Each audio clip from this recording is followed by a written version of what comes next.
Okay po ma'am, so ito na po yung tela natin. Ite-testing natin yung ating sewing machine. Ayan. Okay.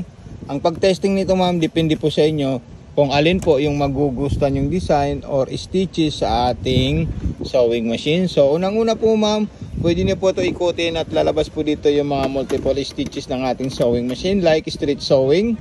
Ayan po siya. Ayan. Then ito naman po yung speed control natin, then reverse, ayan po, then stop at saka start. Ito tension, pag yung tahi po natin sa ilalim is nagtutolya or nagbubuhol, so dito po tayo mag-a-adjust po ma'am. So ipapakita po natin sa inyo yung ginawa niyang stitches po ma'am. Ito po siya ma'am, ayan. Okay, so ayan po yung sa ilalim niya. Kung hindi po kayo kontento, pwede nyo po i-adjust ma'am. Okay, yung pang manifest naman or pang cotton, ang gagawin nating stitches is yung sumunod sa malalayo. Ayan po siya. Okay, so ganyan din po yan sa zigzag natin, kung alin po yung gusto nating zigzag at gusto nating design. Okay, so ito na po siya. Kukuha po tayo ng zigzagger natin ma'am. Ayan, zigzag na maliit, then may zigzag na medium, may zigzag na large. So ganyan lang po siya kadaling gamitin ma'am.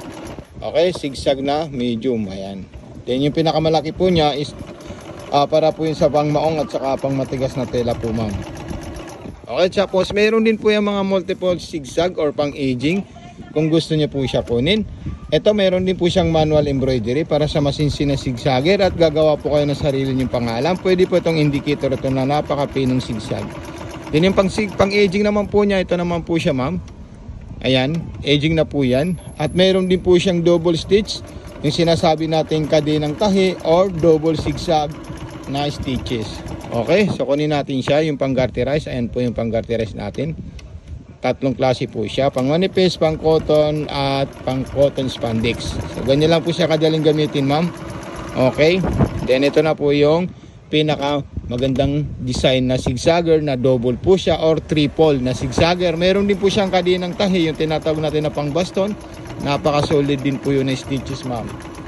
Okay, so ito kunin natin yon, yung sinasabi nating pang kadena or double straight sewing po siya ma'am. Bago po natin ipakita sa inyo, gagawa muna natin siya ng panggawa sa button holder para matandaan nyo po siya ma'am. Okay, so ito na po siya. Button holder, napakadali lang po yan kasi pupunta po tayo sa 4-in-2. Ito po yung 4-in-2. Lock po yung 4-in-2, then punta po kayo sa number 1 or number 3. Okay, yung number 1 pa, baamti po yung ano niya, pasulong po yung takbo niya. Then maglalak naman po tayo ma'am. Okay, babalik tayo sa 2 and 4. Makikita nyo po dito yung number. Then number 3 naman po. Ayan. Para mabuo niya po yung side na button holder. So ito na po siya ma'am. Ayan. Okay. So ipakita po natin kay ma'am Jocelyn Bawanan. So ito na po siya ma'am. Kikita nyo po napaka-solid po siya at napakaganda. So maraming salamat po sa iyo ma'am Jocelyn sa pag-abil sa ating sewing machine na Singer Brand Stylist Model ST9520. So ito na po siya ma'am, napakaganda at napakalinis po siya. So God bless and happy showing po ma'am.